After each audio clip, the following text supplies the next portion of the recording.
Hello दोस्तों, स्वागत है आपका आपके अपने YouTube channel math and GS concept पर। आज हम दोस्तों आपके लिए यूपी पुलिस स्पेशल पॉलिटी के क्वेश्चनों को लेकर उपस्थित हुए हैं, जो कि आपके एनालाइज करने के बाद निकाले हैं कि बहुत ही बेहतरीन तरीके से करके आप जाएंगे तो आपके एग्जाम में जितने भी पॉलिटी क्वेश्चन आएंगे आप इनसे बना लेंगे। ठीक है दोस्तों, आपका समय बर्बाद न करते हुए स्टार्ट करते हैं पहले क्वेश्चन से। पहला क्वेश्चन आपकी स्क्रीन पर देखिए दोस्तों। पॉलिटी के राज्य व्यवस्था यानी कि इंडियन पॉलिटी के बहुत ही अच्छे लेवल के क्वेश्चन आपके एग्जाम में आते हैं। सभी लेवल के क्वेश्चन को हम आपके सामने लेकर के, ठीक है। तो पहले क्वेश्चन से स्टार्ट करते हैं। देखिए पहला क्वेश्चन क्या कह रहा है दोस्तों। पहला क्वेश्चन कह रहा है वर्ष 1946 में गठित अंतरिम कैबिनेट की अध्यक्षता किसने की। तो वर्ष 1946 में क्या हुआ था, अंतरिम कैबिनेट की अध्यक्षता बैठक हुई थी। उसकी जो अध्यक्षता की थी दोस्तों, वो किसने की थी, वो आपको क्या करना है, बताना है। ठीक है दोस्तों, क्या राजेंद्र प्रसाद ने की थी, क्या जवाहरलाल नेहरू ने की थी, सरदार वल्लभ भाई पटेल ने की थी, या श्री राजगोपालाचारी ने की थी। दोस्तों किसने की थी वो आपको क्या करना है, बताना है। तो ये की थी दोस्तों 1946 में अंतरिम सरकार की जो बैठक हुई थी उसकी अध्यक्षता की थी जवाहरलाल नेहरू ने। किसने की थी, जवाहरलाल नेहरू ने। तो ऑप्शन नंबर बी आपका क्या है दोस्तों, राइट आंसर है। उम्मीद है अच्छे समय में आ गया होगा। ठीक है, आप इन क्वेश्चनों को दोस्तों अच्छे से याद करके जाएंगे तो आप एग्जाम में क्वेश्चनों को बना पाएंगे। ठीक है, और अपना सपना साकार कर पाएंगे। ठीक है दोस्तों, देखिए दोस्तों अगला क्वेश्चन कह रहा है ब्रिटिश पार्लियामेंट में चुना जाने वाला प्रथम भारतीय कौन था। ब्रिटिश जो पार्लियामेंट थी दोस्तों, उसमें चुना जाने वाला प्रथम भारतीय कौन था, वो आपको क्या करना है, बताना है। ठीक है, कि प्रथम भारतीय कौन था वो आपको बताना है। देखिए दोस्तों अब क्या क्या ऑप्शन दिए हैं। ऑप्शन है आपका रास बिहारी बोस हैं, सुरेंद्रनाथ बनर्जी हैं, और दादा भाई नेहरू हैं, विठल भाई पटेल हैं। तो इनमें से कौन सा आपका राइट आंसर है दोस्तों। तो आपको प्रथम भारतीय होने का गौरव प्राप्त हुआ था कि ब्रिटिश पार्लियामेंट में चुने गए थे वो प्रथम बार। ठीक है, तो वो हैं आपके कौन, दादा भाई नेहरू जी। दादा भाई नेहरू जी आप जो है ऑप्शन नंबर सी आपका राइट आंसर है दोस्तों। उम्मीद है समझ में आ गया होगा। बढ़ते हैं अगले क्वेश्चन पर। देखिए दोस्तों बहुत ही अच्छे लेवल के क्वेश्चन हैं, इनको आप अच्छे से एक दो बार वीडियो को देख करके जाएंगे तो आप एग्जाम में क्वेश्चनों को बना पाएंगे। और जितने भी साथीगण हैं जो कि एग्जाम देना चाह रहे हैं, देने वाले हैं, तैयारी कर रहे हैं यूपी पुलिस की, तो सभी को आप इस क्लास को शेयर करेंगे दोस्तों। ठीक है, चलिए दोस्तों अगला क्वेश्चन कह रहा है भारत की संविधान सभा का प्रथम अधिवेशन कब हुआ था। प्रथम अधिवेशन कब हुआ था दोस्तों, 10 जून 1946 को हुआ था, 9 दिसंबर 1946 को हुआ था, या 19 नवंबर 1947 को हुआ था, या 30 जून 1949 को हुआ था। दोस्तों आपको बताना है कौन सा आपका राइट आंसर है। अब सभी को पता होगा कि भारत के संविधान में संविधान सभा का प्रथम जो अधिवेशन है दोस्तों कब हुआ था, 9 दिसंबर 1946 को हुआ। 9 दिसंबर 1946 को हुआ था दोस्तों। ऑप्शन नंबर बी आपका क्या है दोस्तों, राइट आंसर है। बढ़ते हैं अगले क्वेश्चन पर। अगला क्वेश्चन कह रहा है भारत का संविधान पूर्ण रूप से तैयार हुआ था। भारत का जो संविधान है दोस्तों पूर्ण रूप से कब तैयार हुआ था वो आपको बताना है। ठीक है, क्या वो 26 जनवरी 1950 को हुआ था, कि 26 नवंबर 1949 को हुआ था, या 26 फरवरी वो 11 फरवरी 1948 को हुआ था, या इनमें से कोई नहीं। तो आपको पता होगा संविधान पूर्ण रूप से बनकर जब तैयार हुआ था तो वो डेट थी आपकी 26 नवंबर 1949। 26 नवंबर 1949 को संविधान पूर्ण रूप से बनकर के तैयार हुआ था दोस्तों। ठीक है, चलिए दोस्तों अगला क्वेश्चन है किस दिन संविधान सभा का विधान सभा अंतरकालीन जो उद्भव संसद के रूप में आविर्भाव हुआ था। अंतरकालीन के रूप में अंतरकालीन संविधान सभा कब से कार्य करने लगी थी ये आपको बताना है दोस्तों। ये करने लगी थी 11 फरवरी 1948 को अंतरिम रूप से कार्य करने लगी थी संविधान सभा। ठीक है, ऑप्शन नंबर बी आपका राइट आंसर है दोस्तों। करते हैं अगला क्वेश्चन है। अगर आपका अगला क्वेश्चन क्या कह रहा है देखिए दोस्तों। अगला क्वेश्चन है 25 नवंबर 1949 के दिन किसने भारत के संविधान को अंगीकार किया था। किसने अंगीकार का मतलब क्या है, किसने अपनाया था। क्या 25 नवंबर 1949 के दिन भारत की जनता ने, भारत की संसद ने, निर्वाचन सभा में भारतीय जनता के प्रतिनिधि ने और मंत्रिमंडल ने, किसने 26 नवंबर 1949 को संविधान को अंगीकार किया था। तो दोस्तों किसने किया था, आप सभी को पता होगा कि जो हमारी प्रस्तावना है उसमें पहला ही लिखा है भारत की जनता। भारत की जनता ने संविधान को अंगीकार किया था, यानी कि ऑप्शन नंबर ए आपका क्या है दोस्तों राइट आंसर है। ठीक है, देखा आपने कितना बढ़िया क्वेश्चन है, एग्जाम में आएगा तो आपसे बनेगा भी नहीं। ठीक है, आप इसे अच्छे से याद करके जाएंगे। अगला क्वेश्चन है, संविधान सभा के अस्थायी अध्यक्ष कौन थे? संविधान सभा जो थी उसके अस्थायी अध्यक्ष दोस्तों कौन थे, वो आपको बताना है। ठीक है, तो आपको सभी को पता होगा कि संविधान सभा के अस्थायी अध्यक्ष डॉक्टर सच्चिदानंद सिन्हा थे। ऑप्शन नंबर ए आपका क्या है दोस्तों राइट आंसर है। और स्थायी अध्यक्ष कौन थे? डॉक्टर राजेंद्र प्रसाद थे। ठीक है, अगला प्रारूप समिति के अध्यक्ष कौन थे? डॉक्टर भीमराव अम्बेडकर। अगला है, देखिए अगला क्वेश्चन, भारत की संविधान सभा ने राष्ट्रीय ध्वज को सर्वप्रथम कब स्वीकार किया था? इसको राष्ट्रीय ध्वज को कब अपनाया गया था वो आपसे पूछ रहा है डेट। ठीक है, और ये क्वेश्चन अभी एग्जाम में आ चुका है। आपका राइट आंसर है 22 जुलाई 1947 को राष्ट्रीय ध्वज को संविधान सभा ने अंगीकार किया था, यानी अपनाया गया था। ठीक है दोस्तों, आपका ऑप्शन नंबर ए आपका राइट आंसर है। अगला क्वेश्चन है, अगला क्वेश्चन आपके स्क्रीन पर क्या कह रहा है दोस्तों? अगला क्वेश्चन, संविधान निर्माती परिषद की झंडा समिति के अध्यक्ष कौन थे? कौन सी समिति? झंडा समिति के अध्यक्ष कौन कौन थे? ठीक है, तो अंतरिम जो सरकार हुई थी उसमें दोस्तों सभी को कोई ना कोई पद मिला था, तो आपको बताना है झंडा समिति के अध्यक्ष कौन थे दोस्तों, तो आपको क्या करना है बताना है। तो आपके थे जे.बी. कृपलानी। कौन थे दोस्तों? J B. Kripalani. Option number C आपका क्या है दोस्तों राइट आंसर है दोस्तों। अगला क्वेश्चन देखिए दोस्तों, अगला क्वेश्चन क्या कह रहा है?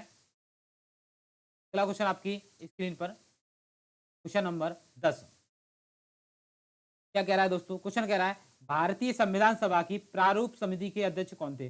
कुछ देर पहले आपको बताया था दोस्तों कौन थे, वो आपको बताना है। तो प्रारूप समिति के जो अध्यक्ष हैं वो प्रथम कानून मंत्री थे। प्रथम कानून मंत्री कौन है? बी.आर. अम्बेडकर। बी.आर. अम्बेडकर प्रथम कानून मंत्री हैं हमारे देश के, और प्रारूप समिति के अध्यक्ष भी हैं। ऑप्शन नंबर सी आपका राइट आंसर है दोस्तों। ठीक है, अगला क्वेश्चन, क्वेश्चन नंबर 12, राष्ट्रीय ध्वज में लंबाई चौड़ाई का अनुपात कितना है? लंबाई और चौड़ाई का अनुपात पूछ रहा है, तो आपको पता होगा लंबाई ज्यादा होती है चौड़ाई कम होती है, तो लंबाई चौड़ाई का अनुपात है दोस्तों 3:2। ऑप्शन नंबर ए आपका राइट आंसर है दोस्तों। ठीक है, बढ़ते हैं अगले क्वेश्चन पर। क्वेश्चन नंबर 13 क्या कह रहा है दोस्तों? निम्नलिखित में संविधान सभा की संघ समिति के अध्यक्ष कौन थे? संविधान सभा के संघ समिति के अध्यक्ष कौन थे दोस्तों, वो आपको बताना है। संविधान सभा की संघ समिति के अध्यक्ष कौन थे वो आपको बताना है। ठीक है, तो आपको बताना, देखिए दोस्तों, बी.आर. अम्बेडकर थे, जे.बी. कृपलानी थे, जवाहरलाल नेहरू थे, अल्लादी कृष्णा स्वामी अय्यर थे। तो संविधान सभा की संविधान समिति के अध्यक्ष कौन थे? संविधान सभा की संविधान समिति कौन थी दोस्तों? जिसने संविधान बनाया था, तो संविधान बनाया था वो उसे कहते हैं हम कौन सी? प्रारूप समिति। प्रारूप समिति के अध्यक्ष कौन थे? बी.आर. अम्बेडकर थे। ठीक है, ऑप्शन नंबर ए आपका राइट आंसर है दोस्तों। ठीक है, अगला है, राष्ट्रीय ध्वज के चक्र में कितने स्पोक हैं? राष्ट्रीय ध्वज में दोस्तों कितने स्पोक हैं वो आपको बताना है। ठीक है, तो आपको पता होगा कौन है, कितने हैं? 24 तीलियां हैं। स्पोक कितने हैं? 24 हैं। कितने हैं दोस्तों? 24 हैं। ठीक है, अगला क्वेश्चन है, क्वेश्चन नंबर 14 कह रहा है आपसे, राष्ट्रीय ध्वज में हरा रंग किसका प्रतीक है? राष्ट्रीय ध्वज में जो हरा रंग है दोस्तों वो किसका प्रतीक है वो आपको बताना है। तो ये जो हरा रंग है वो किसका प्रतीक है दोस्तों? समृद्धि का प्रतीक है। किसका? समृद्धि का, यानी ऑप्शन नंबर बी आपका राइट आंसर है दोस्तों। अगला क्वेश्चन अगला कह रहा है, देखिए दोस्तों अगला क्वेश्चन आपकी स्क्रीन पर क्वेश्चन नंबर 15, सत्यमेव जयते, सत्यमेव जयते राष्ट्रीय चिन्ह में कहाँ अंकित है? सत्यमेव जो जयते जो है राष्ट्रीय चिन्ह हमारा जो है उसमें कहां पर अंकित है वो आपको बताना है। सबसे नीचे कहां पर है अंकित है? सबसे नीचे, यानी जो सत्यमेव जयते वाक्य है वो कहां लिखा है? सबसे नीचे लिखा है। क्या है दोस्तों, बढ़ते हैं अगले क्वेश्चन पर। अगला क्वेश्चन कह रहा है आपसे, किस वर्ष में जनगण मन को भारत के राष्ट्रगान के रूप में अपनाया गया था? यानी कि राष्ट्रीय गान जो है जनगण मन, वो उसको संविधान सभा ने कब अपनाया था वो आपको बताना है। तो ये अपनाया था वर्ष 1950 में, वर्ष 1950 में। ऑप्शन नंबर सी आपका राइट आंसर है दोस्तों। अगला क्वेश्चन है, हमारा राष्ट्रीय वृक्ष कौन सा है? हमारा राष्ट्रीय वृक्ष कौन सा है दोस्तों? आप सभी को पता होगा, ये है बरगद। कौन सा है? बरगद का। ठीक है, और राष्ट्रीय फल कौन सा है? आम है। ठीक है दोस्तों, बढ़ते हैं अगले क्वेश्चन पर। अगला क्वेश्चन कह रहा है, राष्ट्रीय गान प्रथम बार कांग्रेस के किस अधिवेशन में गाया गया था? तो राष्ट्रीय गान प्रथम बार कांग्रेस के अधिवेशन में गाया गया था, दोस्तों, मगर ये कौन से अधिवेशन में गाया गया था वो आपको बताना है। ठीक है, तो ये गाया गया था कलकत्ता अधिवेशन में कलकत्ता अधिवेशन 1911 के अधिवेशन में गाया गया था। तो ऑप्शन नंबर बी आपका राइट आंसर है दोस्तों। बढ़ते हैं अगले क्वेश्चन पर। अगला क्वेश्चन कह रहा है आपसे, भारत के राष्ट्रीय गान को आधिकारिक मान्यता किस दिन प्राप्त हुई थी? भारत के राष्ट्रीय गान को कब अपनाया गया था वो आपसे पूछ रहा है दोस्तों। इसके जो ऑप्शन है दोस्तों ये हैं आपके स्क्रीन पर, देखिए। ऑप्शन है, पहला ऑप्शन है राष्ट्रीय गान कब अपनाया गया था, तो दोस्तों ये इसका आंसर है 24 जनवरी 1950 को अपनाया गया था। 24 जनवरी 1950 ऑप्शन नंबर ए आपका राइट आंसर है दोस्तों। बढ़ते हैं अगले क्वेश्चन पर। अगला क्वेश्चन आपकी स्क्रीन पर क्वेश्चन नंबर 20, देखिए दोस्तों। क्वेश्चन नंबर 20 छोटा कर रहा हूं जिससे आपको पूरा क्वेश्चन दिख जाए। ऐसे भी क्वेश्चन आपके एग्जाम में आते हैं। क्वेश्चन देखो, कह रहा है निम्न को सुमेलित करें। क्या करें? सुमेलित। तो 22 जुलाई 1947 दे रहा है, 22 जुलाई 1950 दे रहा है, 26 जनवरी 1950 है, 22 मार्च 19 दे रहा है। संविधान सभा में राष्ट्रीय गीत को स्वीकार किया गया था, सरकार द्वारा राष्ट्रीय चिन्ह का स्वीकार किया गया था। तो ये आपको बताना है कि कौन सा किससे मेल खाता है, किसका आंसर है। तो यहाँ पर देखिए दोस्तों, 22 जुलाई 1947 को राष्ट्र झंडा अपनाया, संविधान सभा द्वारा राष्ट्रीय तिरंगा को अपनाया गया। तो ऑप्शन नंबर पहले का हो गया 4। राष्ट्रीय 22 जुलाई 1950 को जो अपनाया गया था दोस्तों, 22 जुलाई राष्ट्रीय गीत को अपनाया गया था। तो ए का 4 और बी का 1 इसमें रखा है, ए का 4 2 में रखा है। तो 26 जनवरी 1950 को दोस्तों क्या अपनाया गया था? 26 जनवरी 1950 को भारत सरकार द्वारा राष्ट्रीय चिन्ह अपनाया गया था। तो ऑप्शन नंबर कौन सा सही है आपका? ऑप्शन नंबर ए आपका क्या है दोस्तों? राइट आंसर है दोस्तों। ठीक है, इस प्रकार से आपको ये क्वेश्चन बनाने हैं। करते हैं अगले क्वेश्चन पर। उम्मीद है क्वेश्चन समझ में आ गया होगा। अगला क्वेश्चन आपकी स्क्रीन पर दोस्तों, क्या कह रहा है दोस्तों? क्वेश्चन आपसे क्वेश्चन कह रहा है, संविधान का प्रारूप किसने तैयार किया था? संविधान का प्रारूप किसने तैयार किया था दोस्तों? तो संविधान का प्रारूप किसने तैयार किया था? तो ये किया था दोस्तों सर बी.एन. राव ने। किसने किया था? बी.एन. राव ने। ऑप्शन नंबर बी आपका राइट आंसर है दोस्तों। अगला क्वेश्चन है, संविधान सभा में देशी रियासतों के कुल प्रतिनिधि कितने थे? देशी रियासतों के कुल प्रतिनिधि कितने थे? तो ये थे दोस्तों 70 प्रतिनिधि। कितने थे? 70 प्रतिनिधि थे दोस्तों। ठीक है, अगला क्वेश्चन कह रहा है, भारत क्या है? राज्यों का संघ है, गणतंत्र है, राज्यों का संघ का राज्य है। इनमें ए और बी दोनों है, इनमें से कौन सा आंसर सही है आपका? तो आपका राइट आंसर है दोस्तों कौन सा? Option number D. ठीक है, तो इसमें क्या है दोस्तों? ए और बी दोनों सही हैं। ठीक है, यानी राज्यों का संघ भी है और आपका गणतंत्र भी है। ठीक है, यहाँ पर आपका ऑप्शन नंबर डी आपका राइट आंसर है दोस्तों। अगला क्वेश्चन नंबर 24, इसे भी छोटा करना पड़ेगा दोस्तों। देखिए दोस्तों, पूरा क्वेश्चन आपको दिखाई देगा। क्या कह रहा है पूरा क्वेश्चन आपसे कि सूची वन को सूची 2 से सुमेलित कीजिए। ठीक है, और उत्तर दीजिए। ठीक है, सूची वन में क्या दे रहा है? भारत के संविधान के लक्षण और दूसरे में किस देश में से लिए गए हैं? मूल अधिकार किस देश से लिए हैं दोस्तों? तो यहाँ पर आपको बताना है कौन सा आंसर आपका सही होगा।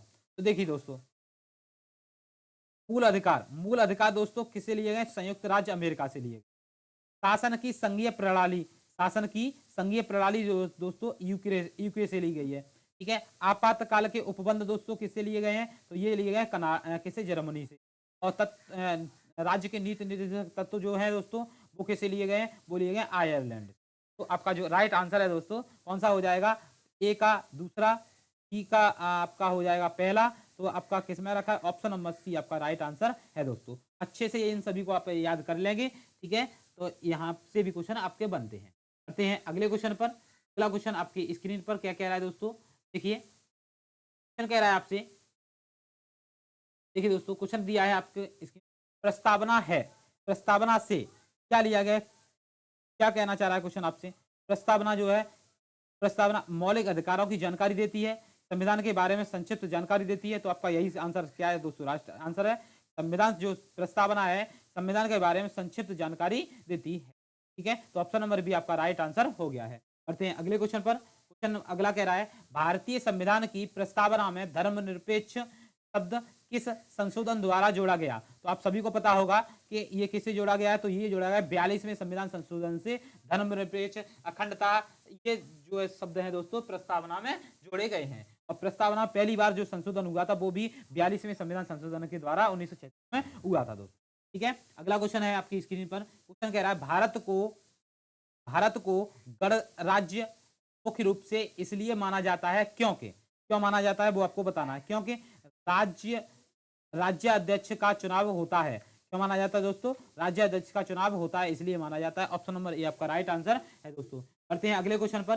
अगला क्वेश्चन आपकी स्क्रीन पर देखिए दोस्तों, क्या कहना चाह रहा है क्वेश्चन आपसे। क्वेश्चन कह रहा है आपसे, देखिए, संविधान भारतीय संविधान के किस भाग को उसकी आत्मा की संज्ञा प्रदान की गई है? ठीक है, आत्मा किसको कहा जाता है? प्रस्तावना को, मौलिक अधिकार को, नीति निर्देश को, संविधान के सभी अनुच्छेद को किसको कहा जाता है दोस्तों? वो आपको क्या करना है, बताना है। तो प्रस्तावना को संविधान की आत्मा कहा जाता है। ये डॉक्टर भीमराव अम्बेडकर ने जो है प्रस्तावना को संविधान की आत्मा कहा था और अनुच्छेद 32 को भी कहा था। ठीक है दोस्तों, बढ़ते हैं अगले क्वेश्चन पर। अगला क्वेश्चन कह रहा है भारत एक गणतंत्रता है, इसका अर्थ क्या है? भारत एक गणतंत्र है, इसका अर्थ क्या है वो आपको बताना है। ऑप्शन दिए हैं, सभी मामलों में अंतरिम अधिकार जनता के पास है इसलिए।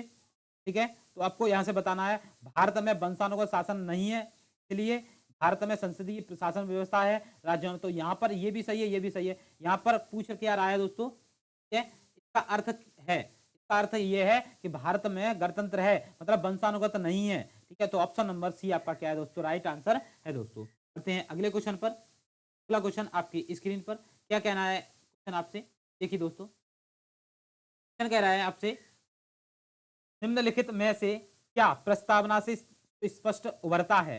प्रस्तावना दोस्तों किसके बारे में स्पष्ट जवाब देती है? संविधान कब अधिनिकृत हुआ था इसके बारे में, किन आदर्शों को प्राप्त करता है, शासन का तंत्र और अधिकार का स्रोत, किसके बारे में जानकारी देता है? जो प्रस्तावना है सो स्पष्ट जानकारी देती है। तो आपको बताना है किसके बारे में, ये सभी के बारे में कहती है। ठीक है, ये भी ये भी है, ये भी है, ये भी है। तो यहाँ पर ऑप्शन नंबर डी आपका क्या है दोस्तों, राइट आंसर है। सभी के बारे में जो है प्रस्तावना स्पष्ट रूप से जवाब देती है दोस्तों। बढ़ते हैं अगले क्वेश्चन पर। अगला क्वेश्चन आपकी स्क्रीन पर कह रहा है, संविधान में संघ को नाम दिया गया है, क्या नाम दिया गया है दोस्तों? तो ये नाम दिया गया है आपको India, that is Bharat, India या भारत के बारे में कहा गया है। ठीक है, प्रस्तावना में। ठीक है, अब बढ़ते हैं अगले क्वेश्चन पर। अगला क्वेश्चन है, सर्वोच्च न्यायालय का गोकुलनाथ मुद्दे में क्या निर्णय था? गोकुलनाथ मुद्दे में सर्वोच्च न्यायालय का जो निर्णय था वो क्या था दोस्तों? वो था मौलिक अधिकारों को संक्षिप्त या संशोधित नहीं किया जा सकता है। ये आपका ऑप्शन नंबर बी आपका राइट आंसर है दोस्तों। बढ़ते हैं अगले क्वेश्चन पर। अगला कह रहा है, निम्नलिखित में से कौन सा मूल अधिकारों में सम्मिलित नहीं है? मूल अधिकारों में सम्मिलित नहीं है, तो ये नहीं है। संपत्ति का अधिकार मूल अधिकार का में सम्मिलित नहीं है, तो ऑप्शन नंबर ए आपका राइट आंसर है दोस्तों। अगला क्वेश्चन है, भारतीय संघ के अंतर्गत किसी राज्य को मिलाने का अधिकार किसे है? किसे है दोस्तों? तो ये है आपका किसको? संसद को। किसको है दोस्तों? संसद को। ऑप्शन नंबर सी आपका क्या है, राइट आंसर है दोस्तों। अगला क्वेश्चन है, राज्य के नीति निर्देशक सिद्धांतों को भारतीय संविधान में शामिल किए जाने का उद्देश्य क्या है? उद्देश्य क्या है दोस्तों? तो ये है सामाजिक और आर्थिक प्रजातंत्र को स्थापित करना। ऑप्शन नंबर डी आपका राइट आंसर है दोस्तों। अगला क्वेश्चन है, अगला क्वेश्चन कह रहा है आपसे, देखिए दोस्तों अगला क्वेश्चन, केंद्र राज्य संबंध किस अनुसूची में है? केंद्र राज्य संबंध दोस्तों है 7वीं अनुसूची में है, 7वीं अनुसूची में है दोस्तों। ठीक है, अगला क्वेश्चन है, भारतीय संविधान की 8वीं अनुसूची में कितनी भाषाओं को मान्यता मिली है? भारत संविधान में 8वीं जो अनुसूची है उसमें कितनी भाषाओं को मान्यता मिली? तो 22 भाषाओं को। कितनी भाषाएं हैं 8वीं अनुसूची में दोस्तों? 22 भाषाएं हैं। ठीक है, अगला क्वेश्चन है, कौन सी भाषा हमारे संविधान की 8वीं अनुसूची में सम्मिलित नहीं है? नहीं है, क्या पूछ रहा है दोस्तों? नहीं है, तो यहाँ पर राजस्थानी नहीं है दोस्तों। ऑप्शन नंबर सी आपका क्या है दोस्तों? राइट आंसर है।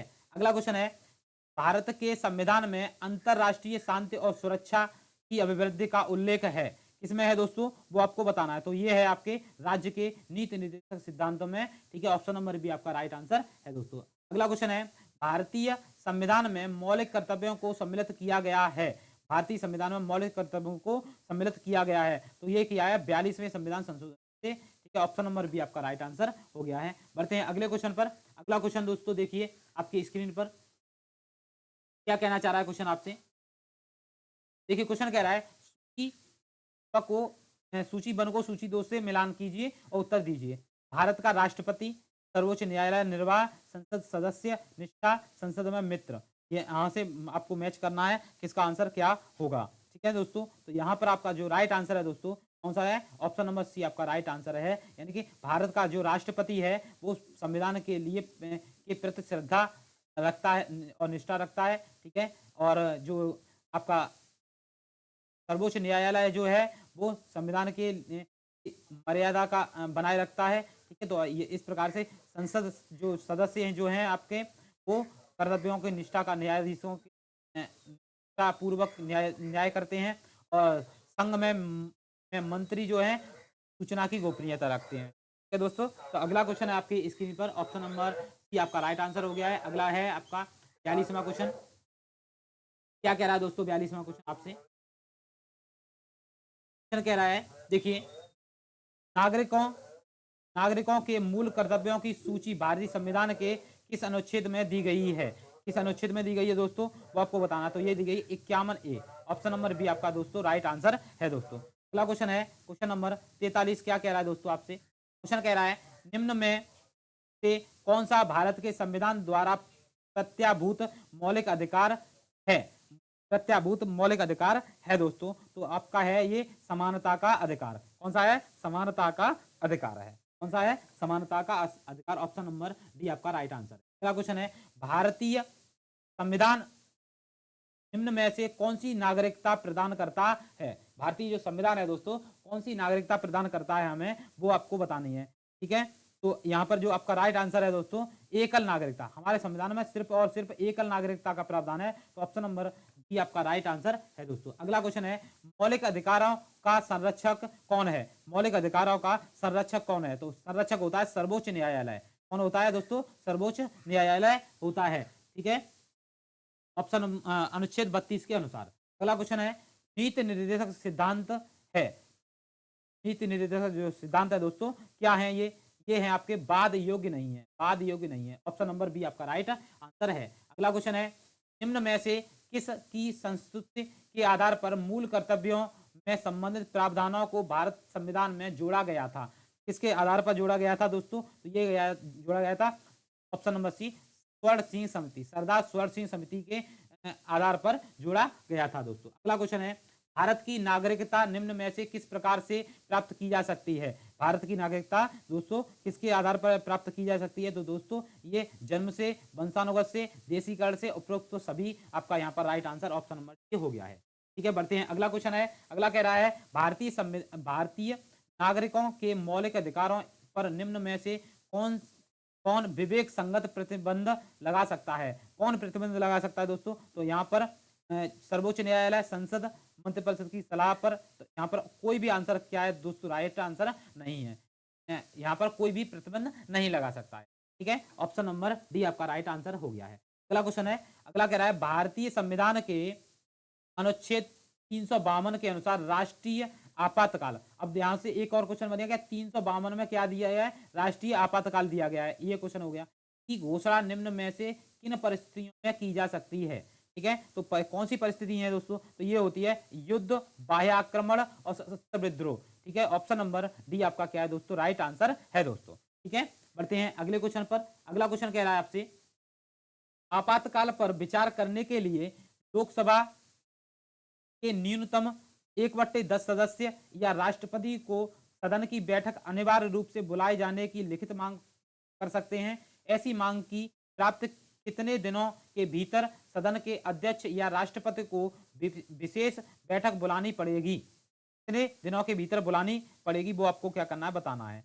ये आपका 14 दिन के भीतर, आंसर आप अच्छे से याद रखेंगे, 14 दिन के अंदर उन्हें विशेष जो मीटिंग है बुलानी पड़ेगी। ठीक है, ऑप्शन नंबर बी आपका राइट आंसर हो गया है। अगला क्वेश्चन है भारत में निम्न अनुच्छेद के अंतर्गत आपातकाल की घोषणा की जाती है?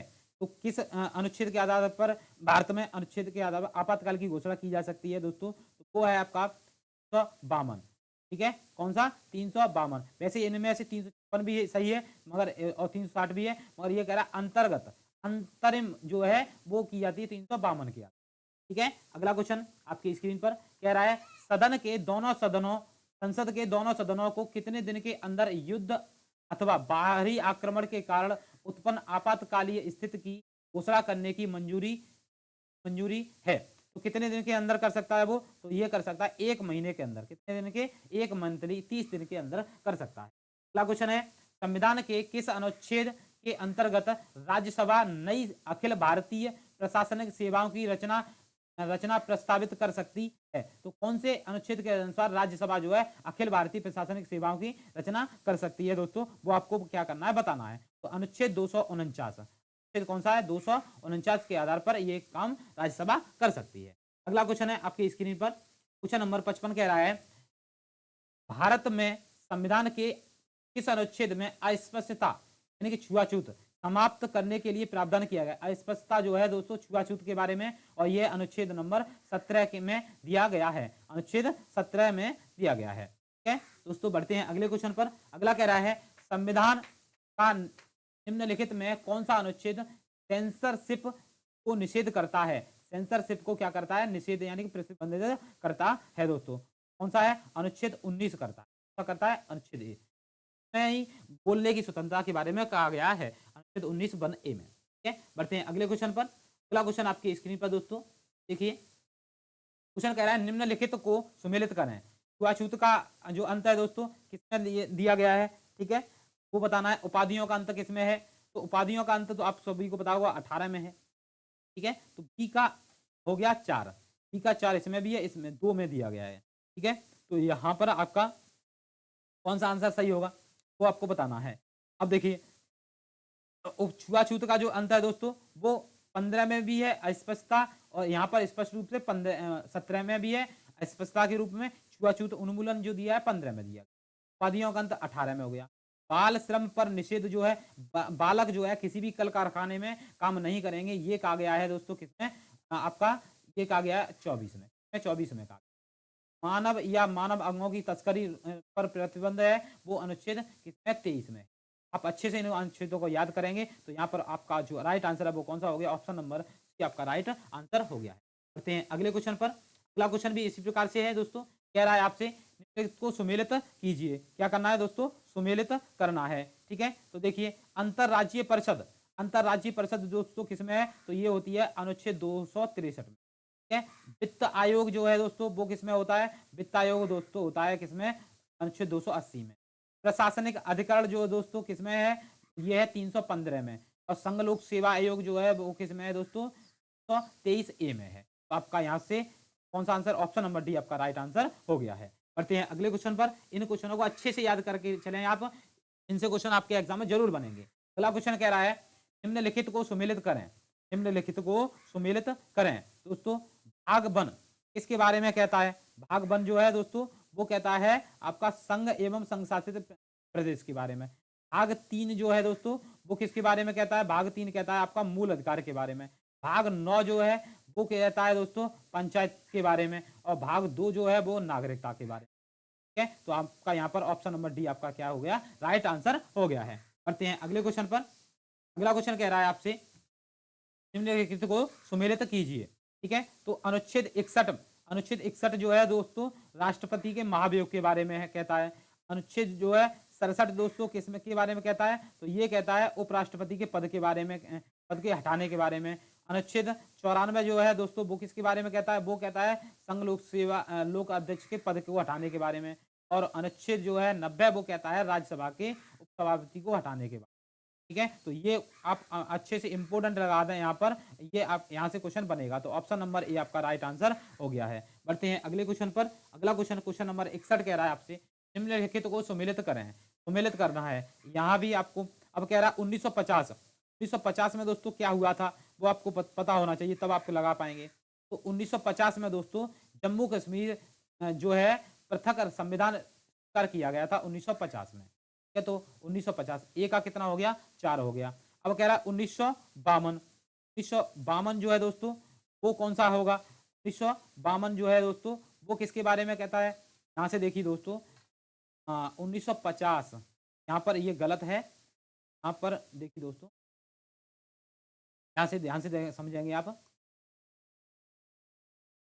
देखिए दोस्तों क्वेश्चन क्या है? 1950, 1950 जो है दोस्तों वो कहता है भारत की आकस्मिक निधि संबंधित अधिनियम के बारे में कहता है, ठीक है। और ये जो है 1952 कहता है, वो कहता है आपका प्रथम राज्यसभा गठित हुई थी 1952 में। 1957 में क्या हुआ था दोस्तों? 1957 में जो है जम्मू कश्मीर को पृथक संविधान स्वीकार किया था 1957 में। और 1951 में प्रथम वित्त आयोग का गठन हुआ 1951। तो ऑप्शन नंबर कौन सा डी सही हो गया? ऑप्शन नंबर डी आपका राइट आंसर हो गया है। बढ़ते हैं अगले क्वेश्चन पर। अगला क्वेश्चन आपकी स्क्रीन पर दोस्तों क्या कहना चाह रहा है क्वेश्चन आपसे? क्वेश्चन कह रहा है राष्ट्रीय आपातकाल की उद्घोषणा स्वतः निलंबित करती है। राष्ट्रीय आपातकाल की उद्घोषणा स्वतः निलंबित किसको करती है? कौन सा अनुच्छेद समाप्त हो जाता है? क्या समाप्त हो जाता है वो आपको क्या करना बताना है। तो ये हो जाता है स्वतंत्रता के अधिकार को समाप्त कर देती है। ऑप्शन नंबर बी आपका राइट आंसर हो गया है। बढ़ते हैं अगले क्वेश्चन पर। अगला क्वेश्चन कह रहा है संविधान में कितने प्रकार के आपातकालों का प्रावधान है? संविधान में कितने प्रकार का तो ये है 3 प्रकार का। कितने प्रकार का दोस्तों? 3 प्रकार का। कौन कौन सा होता है? ये एक तो होता है 352, ठीक है, एक होता है 356 होता है, एक होता है 352 और एक होता है 360, ठीक है। ये 3 प्रकार के आपातकाल हैं, ठीक है। अगला क्वेश्चन है संविधान की मंजूरी से राष्ट्रीय आपातकाल काल प्रभावी रह सकता है। संविधान की वो संसद की मंजूरी से राष्ट्रीय आपातकाल प्रभावी रह सकता है, यानी कौन सा ऐसा प्रभाव है जो समाप्त नहीं होता है, तो वो आपको बताना है। ये है एक से अधिक संसद की मंजूरी आपातकाल 6 से अधिक, अधिक से अधिक 6 माह तक प्रभावी रह सकता है, ठीक है दोस्तों। आपातकाल, ठीक है, 6-6 महीने के रूप में बढ़ाया जाता है, ठीक है। तो अगला क्वेश्चन आपकी स्क्रीन पर दोस्तों क्या कह रहा है दोस्तों आपसे? क्वेश्चन कह रहा है राष्ट्रपति द्वारा राष्ट्रीय आपातकाल की घोषणा केवल युद्ध के आधार पर की जा सकती है, केवल बाह्य आक्रमण के आधार पर की जा सकती है, केवल आंतरिक अशांति के आधार पर की जा सकती है, केवल केंद्रीय मंत्रिमंडल की लिखित सलाह पर की जा सकती है। किसके आधार पर की जा सकती है दोस्तों? तो यहाँ पर आपके जो ऑप्शन है आपके ये दिए गए हैं। तो यहाँ पर आपका जो राइट आंसर है दोस्तों कौन सा होगा? तो यहाँ पर आपका देखिए दोस्तों मंत्रिमंडल भी सही है, ठीक है, और आपका केवल बाह्य आक्रमण भी सही है, केवल युद्ध भी। आंतरिक अशांति की केवल के आधार पर नहीं, के साथ में बाह्य आक्रमण भी हो, आंतरिक अशांति के आधार और युद्ध हो रहा हो, मंत्रिमंडल की लिखित सलाह हो, तब वो तो हो सकता है, ठीक है। तो यहाँ पर जो है आपका ऑप्शन नंबर आपका क्या हो गया? राइट आंसर हो गया है। बढ़ते हैं अगले क्वेश्चन पर। अगला क्वेश्चन कह रहा है आपसे राष्ट्रपति राष्ट्रपति शासन घोषित किया जा सकता है। जो राष्ट्रपति शासन है वो कैसे घोषित किया जा सकता है? तो ये किया जाता है ऑप्शन नंबर सी के आधार पर राष्ट्रपति इस पर सहमत हो कि राज्य का शासन संविधान के उपबंधों के अनुसार नहीं चल रहा है, तब राष्ट्रपति जो है तब राष्ट्रपति शासन लगता है दोस्तों, ठीक है। बढ़ते हैं अगले क्वेश्चन पर। अगला क्वेश्चन कह रहा है अभी तक राष्ट्रीय आपातकाल कितनी बार घोषित किया जा चुका है? अभी तक कितनी बार राष्ट्रीय आपातकाल लग चुका है वो आपको बताना। आप सभी को पता होगा ये 3 बार लग चुका है। कितनी बार दोस्तों? ऑप्शन नंबर सी आपका क्या है? राइट आंसर है। बढ़ते हैं अगले क्वेश्चन पर। अगला क्वेश्चन है आपकी स्क्रीन पर निम्नलिखित में से कौन सा भारत के राष्ट्रपति के निर्वाचक गण का तो भाग है परंतु उसके महाभियोग अधिकरण का भाग नहीं है?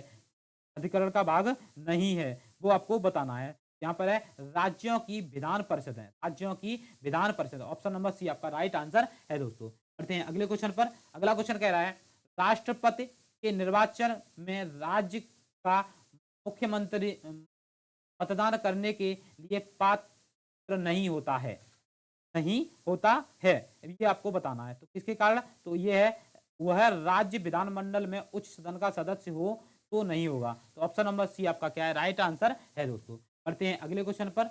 अगला क्वेश्चन है 70 भारत का राष्ट्र प्रमुख कौन है? भारत का जो राष्ट्र प्रमुख है वो कौन है? तो ये होता है नॉमिनल एक्यूटिव, ठीक है। ये आपका क्या होता है? राष्ट्र का प्रमुख होता है, नॉमिनल एक्यूटिव होता है। अगला क्वेश्चन है आपका option number question number 71 Bharat में राष्ट्रपति की मृत्यु, पद त्याग अथवा हटाए जाने पर पद में रिक्त को भरने की समय सीमा कितनी है, कितने समय में इसको भरना होता है, तो ये 6 माह के अंदर भरना होता है। ऑप्शन नंबर डी आपका राइट आंसर है दोस्तों। अगला क्वेश्चन है, सर्वसम्मति से निर्वाचित भारत के राष्ट्रपति थे, सर्वसम्मति से जो हैं वो कौन थे, निर्विरोध कौन हुए थे, वो आपको बताना है। तो ये हुए थे दोस्तों नीलम संजीव रेड्डी। ठीक है, तो ऑप्शन नंबर सी आपका क्या है दोस्तों, राइट आंसर है दोस्तों। ठीक है, बढ़ते हैं अगले क्वेश्चन पर। भारत के किस राष्ट्रपति ने पूर्व में लोकसभा अध्यक्ष का पद भी संभाला था? ठीक है, भारत के कौन सा ऐसा राष्ट्रपति जिसने पूर्व में लोकसभा का अध्यक्ष भी रहे थे वो, तो ये है Neelam Sanjiva Reddy. Option number C आपका क्या है, राइट आंसर है दोस्तों। बढ़ते हैं अगले क्वेश्चन पर। अगला क्वेश्चन कह रहा है, भारत का राष्ट्रपति किसको संबोधित करके अपना त्याग पत्र लिखेगा? भारत का जो राष्ट्रपति है त्याग पत्र लिखेगा तो किसको संबोधित करके लिखेगा, वो आपको बताना है। तो ये करेगा आपका किसको, उपराष्ट्रपति के लिए लिखेगा, उपराष्ट्रपति को संबोधित करके लिखेगा। ऑप्शन नंबर बी आपका राइट आंसर है दोस्तों। बढ़ते हैं अगले क्वेश्चन पर। देखिए दोस्तों अगला क्वेश्चन आपकी स्क्रीन पर कह रहा है, निम्नलिखित में सही कथन का चयन करें। किसका दोस्तों, सही कथन का चयन करें। तो आप इनको पढ़ेंगे तो यहाँ पर जो सही कथन है दोस्तों वो क्या है, भारत का राष्ट्रपति संसद का अंग है। भारत का राष्ट्रपति किसका अंग है दोस्तों, संसद का अंग है। ऑप्शन नंबर डी आपका राइट आंसर है दोस्तों।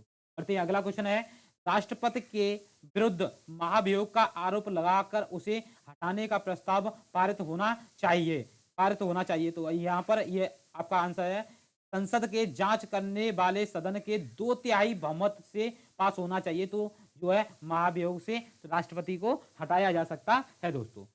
ऑप्शन नंबर डी आपका राइट आंसर हो गया है। करते हैं अगले क्वेश्चन पर। अगला कह रहा है, राष्ट्रपति द्वारा आपातकाल की घोषणा के लिए किसकी स्वीकृति आवश्यक है?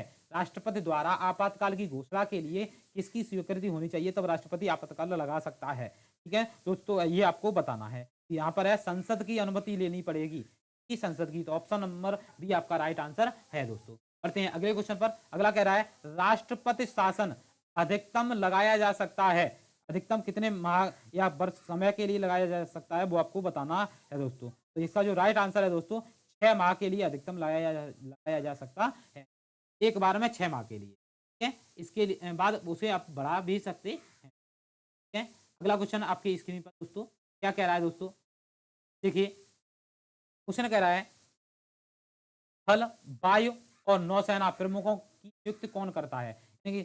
थल सेना, वायुसेना और नौसेना के प्रमुख जो होते हैं की नियुक्ति कौन करता है, वो आपको बताना है। तो उनकी नियुक्ति कौन करता है, भारत का राष्ट्रपति करता है, भारत का राष्ट्रपति करता है दोस्तों। ठीक है दोस्तों, बढ़ते हैं अगले क्वेश्चन पर, और ये है आज का लास्ट क्वेश्चन। नीचे 4 युग्म दिए गए हैं, इनमें से वह सही युग्म बताइए जिसके दोनों महान अनुभाव उपराष्ट्रपति बनने से पूर्व राजदूत अथवा उच्चायुक्त के पद पर रहे हैं। कौन ऐसे हैं जो उपराष्ट्रपति बनने से पहले राजदूत और उच्च पद पर रह चुके हैं? तो यहाँ पर वो आपको बताना है, वो हैं कौन कौन है। तो BD जत्ती हैं और KR नारायण है। तो ऑप्शन नंबर नहीं दोस्तों, ये नहीं है, यहाँ पर BD जयंती नहीं है, KR नारायण तो हैं, क्या वो मैंने गलत लगा दिया। ठीक है, यहाँ पर है डॉक्टर जाकिर हुसैन और KR नारायण। ठीक है, KR नारायण जो है वो और डॉक्टर जाकिर हुसैन दोनों उच्च पद पर रह चुके हैं उपराष्ट्रपति बनने से पहले। तो ऑप्शन नंबर सी आपका क्या है दोस्तों, राइट आंसर है। उम्मीद है पूरी क्लास आपको पसंद आई होगी दोस्तों। मैंने बहुत ही बेहतरीन अच्छे लेवल के क्वेश्चन आपको कराए हैं। ठीक है दोस्तों, क्लास पसंद आई है दोस्तों तो लाइक शेयर सब्सक्राइब जरूर करें, और मिलते हैं एक और बेहतरीन क्लास में, अन्य क्लास में और किसी एक बेहतरीन टॉपिक के साथ। तब तक के लिए जय हिंद, जय भारत।